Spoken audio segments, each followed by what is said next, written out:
मी स्वामींसाठी आमरस करायचा आहे. तर तो आमरस कसा करणार आहे ते तुम्हाला पाहायचं आहे. चला आंबे घेतलेले आहे आणि असे पाण्यात हे अर्धा एक तास झाले मी ठेवून आणि आपल्याला आता आमरस करायचा आहे. आणि हा आंबा मी सोलून घेऊन अगदी 5 मिनिटाच्या आत रस करणार आहे. अगदी झटपट होतो हा रस.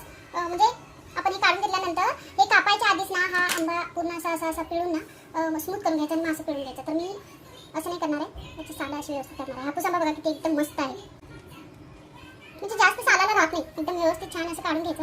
आता मी टाइम लॅप्स लावतो म्हणजे बरोबर. आंबा सोलून घेतलेला आहे आणि आंबा अगदी या चाळणीवरती असं केल्यानंतर एकदम 5 मिनिटाच्या आत रस तयार झालेला आहे.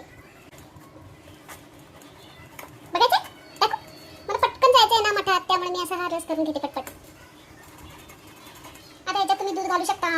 बघा चाळणीवर असं पटपट असं फिरवलं की झाला आंब्याचा रस तयार. म्हणजे आंबा स्मूथ करून पण तुम्ही करू शकता आणि असं सुद्धा करू शकता. जास्त मेहनत लागत नाही. आणि असा थोडाफार राहिलेला आपण ही आंब्याची कोय व्यवस्थित करून घ्यायची. असं मी पण काढून घेते. आता हा एक आंब्याचा केलेला आहे, मला अजून असं 2 आंब्याचं करायचं आहे. तर असा रस काढलेला आहे हा मी दाखवला तुम्हाला. तर पुढचा पण मी रस करून घेते आणि अगदी छोट्या डब्यात म्हणजे 2 वाटी होईल एवढा मी रस स्वामींच्या मठात घेऊन जाणार आहे. इथे घरच्या देवांना नैवेद्य दाखवला, बाकीचा करून घेते. तर हा असा आंब्याचा रस तयार झालेला आहे. आता एका आंब्याचा रस मी करून घेतलेला आहे, बाकीच्या आंब्याचा रस इनू करते. तर मी रस कसा केलेला आहे आमरस ते दाखवण्यासाठी तुम्हाला एकच आंब्याचा केलेला आहे. आणि ह्याच्यामध्ये हे जायफळ किसलेलं आहे आणि अगदी थोडीशी वेलची पावडर.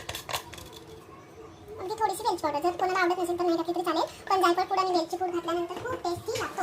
आणि 1 चिमूट मीठ. आता मी हे मिक्स करून घेते आणि पटकन डब्यामध्ये ओतून मी नैवेद्य भरून घेते. हा डब्यामध्ये ओतून घेते. छान तयार झालेला आहे रस. आणि बाकीचा रस मी दुसऱ्या डब्यामध्ये घेणार आहे. आता हा रस याच्यामध्ये टाकणार. आता याच्यामध्ये जर तुम्हाला दूध टाकायचं असेल तर थोडीशी साखर टाकावी लागेल, कारण हा आंबा आहे तो खूप छान गोड आहे, देवगड हापूस आंबा.